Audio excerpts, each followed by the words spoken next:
Hi, first grade friends. Today we're going to be practicing our doubles. So this paper has all of the different doubles on it, and I want to see if you can give it a try and find the answers. So let's start with 2 plus 2. 2 plus 2 is 4. Good job. I can add the doubles up. 2 plus 2 is good. Okay, let's go down. So 8 plus 8 is 16. 8 plus 8 is good. 16. Okay, let's do 4 plus 4. 4 plus 4 is 8. Good.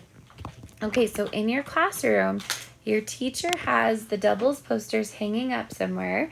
So I want you to look up at the doubles posters and finish solving the rest of these problems. So push play or push pause, and then after you solve all of the doubles, push play to get some help on the rocket math on the back. Okay, here we are, boys and girls. We're on the back with the rocket math.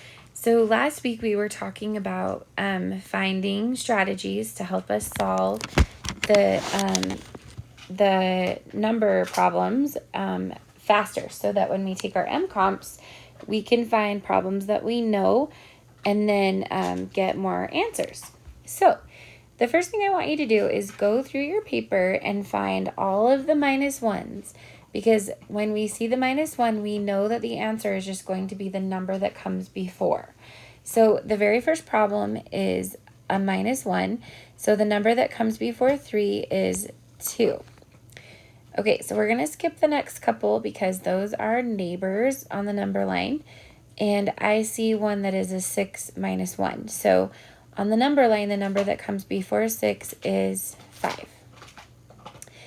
And then I see another minus 1. It's 3 minus 1.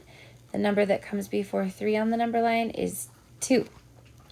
Okay, and then on the next row, I see 6 minus 1. So the number before 6 is 5. Good.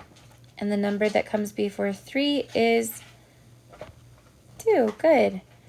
And then I'm looking across the row, and I find another one. It's 3 minus 1. The number before 3 is 2. Good. And then 6 minus 1, the number before 6 is 5. So here I want you to push pause, and I want you to go solve all of the minus 1 problems. And then when you're finished, push play, and we will do the neighbors on the number line. All right, good job, boys and girls, finding all of the minus 1s. Now we're going to find the neighbors on the number line. So 3 and 2 are neighbors on a number line, so that answer is just 1. We always know that if it's a neighbor on a number line, the answer is going to be 1. So next, I want you to push pause and find all of the neighbors on the number line. Okay, good job, boys and girls. So you should have your paper all the way finished. So raise your hand for your teacher and then do what you're supposed to do next. Good job.